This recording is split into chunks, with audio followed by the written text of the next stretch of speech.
Hello friends, welcome to my channel global investor. आज की video में आपका स्वागत है। तो आज हमने बहुत बड़ा गैप डाउन ओपनिंग की थी मार्केट ने, जो लगभग 1150 पॉइंट के आसपास थी। और हमने जो हाई लगाया था वो लगाया था 33,540 के आसपास का, और जो हमने लो लगाया है वो लगाया था 32,376 का। तो लगभग हमने पूरी जो मार्केट ट्रैवल की थी वो लगभग 2000 पॉइंट के आसपास ट्रैवल हुई है। तो आज बहुत बड़ा गैप डाउन होने के कारण प्रीमियम बहुत हाई हो गए थे। हमने जो सपोर्ट था हमारा मार्केट का वो 34,000 के आसपास का था, क्योंकि यहाँ तक ये मल्टीपल टेस्ट हो चुका था 34,000 का। अब 34,000 को ब्रेक कर चुका है। अब ये जो सपोर्ट है ये एक रेजिस्टेंस की तरह काम करेगा, तो इस पर आप नज़र बना कर रखिएगा, क्योंकि जब तक इसके ऊपर ट्रैवल नहीं करता, इसके ऊपर क्लोजिंग नहीं देता, तब तक हम बाइंग की पोजीशन, एक हैवी पोजीशन नहीं लेके जा सकते। तो इस पर आप नज़र बना के रखिएगा। हम छोटे टाइम फ्रेम में देख लेते हैं कि कल का क्या सिनेरियो बन सकता है। आज एक प्रॉब्लम भी क्रिएट हुई थी, लगभग 1-1.5 घंटे के लिए चार्ट रुक गए थे। उसके लिए ये बिग बनी थी, बहुत बड़ी। अब देखिए मार्केट गैप डाउन खुला था, ठीक है। उसके बाद जो लो लगा था वो लगभग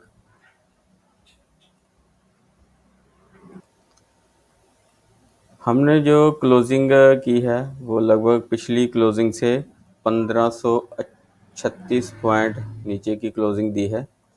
तो कल अगर बैंक निफ्टी इस रेंज को ब्रेक करता है या इस रेंज के आसपास ओपन होता है, इस रेंज की, वैसे तो ये रेंज बहुत बड़ी है।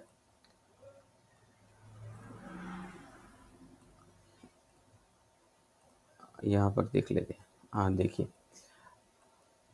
अगर हमारी जो आज की रेंज है इस रेंज के आसपास अगर ओपन होता है और ओपन होने के बाद अगर ब्रेकआउट करता है तो हमें तकरीबन 150 से 200 पॉइंट की मूवमेंट देखने को मिलेगी ऊपर की साइड। अगर रेंज बनाने के बाद नीचे की तरफ ब्रेक करता है तो हमें जो ये हमारा जो लो है 32,400 के आसपास का, तो इसे ये रीटेस्ट करने के लिए आ सकता है। तो इस पर आप नज़र बना कर रख सकते हैं। अगर बैंक निफ्टी ऊपर की साइड ब्रेक करता है, इस रेंज के ऊपर की साइड ब्रेक करता है, तो हमें जो लेवल मिलेंगे वो मिलेंगे 33,000 और दूसरा लेवल होगा 33,200 का, और तीसरा लेवल होगा लगभग आज का जो हाई था वो 33,500 के आसपास का होगा। तो इस पर आप नज़र बना कर रखिएगा। अगर रेंज बनाने के बाद ऊपर की साइड ब्रेक करता है तो, अगर नीचे की साइड ब्रेक करता है तो हमें जो लेवल दिखाई देंगे वो देंगे 32,800 का, 32,650 का और 32,500 के आसपास का। तो ये 3 लेवल होंगे जो हमें नीचे की साइड अगर ब्रेक करता है तो देखने को मिल सकते हैं। अगर बहुत बड़ा गैप डाउन खुल गया, मान लीजिए 32,600 के 500 के आसपास खुल जाता है, तो हमें इस रेंज के आसपास लगभग 32,400 के आसपास हमें अगर कोई भी कैंडल बुलिश साइन की मिलती है ऐसी, तो हम उसके हाई को क्रॉस करते ही ट्रेड ले लेंगे और जो हमारा स्टॉप लॉस होगा वो ठीक इस कैंडल के नीचे होगा। अगर बाई चांस बहुत बड़ा गैप अप हो जाता है, गैप अप ओपनिंग हो जाती है, मान लीजिए इस रेंज के आसपास खुल जाती है, 200-300 पॉइंट ऊपर खुल जाती है, तो हमें जो लेवल दिखाई देंगे वो लगभग इस रेंज के आसपास होंगे, जो आज का हमारा हाई था इस रेंज के आसपास होंगे। क्योंकि इस यहाँ पर अगर ओपनिंग होती है तो यहाँ पर एक रजिस्टेंस की तरह ये काम कर सकता है। तो हम इसे देखेंगे, अगर कोई भी सेलिंग साइड की मौका मिलता है सेलिंग साइड का, तो हम इसके लो के नीचे एंट्री करेंगे और यहाँ तक इसका जो टारगेट होगा वो 33,000 के आसपास का हो जाएगा। तो इस पर आप नज़र बना कर रख सकते हैं।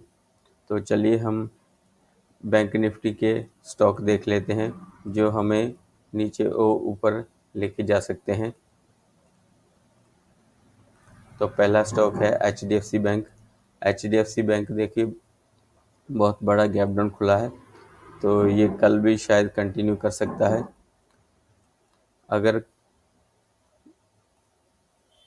अगर ये बैंक निफ्टी 1320 के नीचे शुरू होता है तो हमें जो टारगेट मिलेंगे वो लगभग, पहला टारगेट होगा वो 1300 का होगा और दूसरा टारगेट होगा लगभग 1250 के आसपास हुआ होगा। तो इस पर आप नज़र बना कर रख सकते हैं। नेक्स्ट स्टॉक है एक्सिस बैंक। एक्सिस बैंक में भी देखिए आज बहुत बड़ी सेलिंग आई है, तो इसका जो सपोर्ट है वो लगभग 650 के आसपास का है। तो इस पर आप नज़र बना कर रख सकते हैं। नेक्स्ट स्टॉक है कोटक।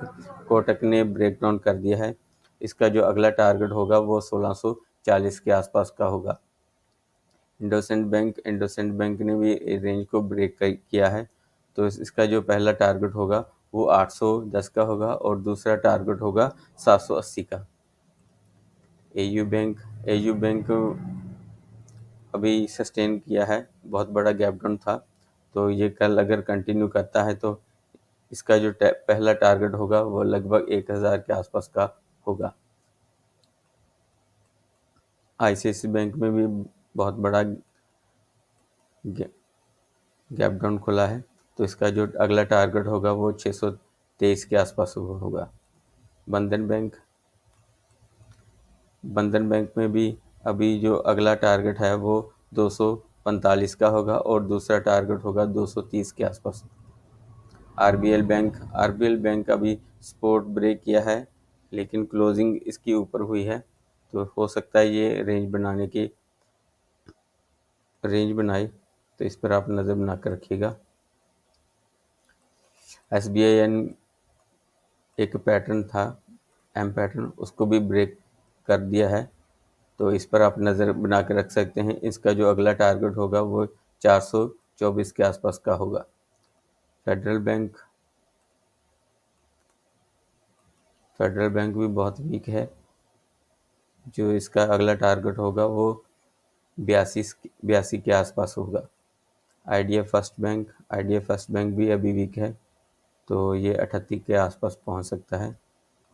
PNB बैंक भी वीक है, तो इसका जो अगला टारगेट होगा वो 30 रुपये के आसपास होगा। तो ये थी हमारी आज की वीडियो, तो मिलते हैं नेक्स्ट वीडियो में। Thank you.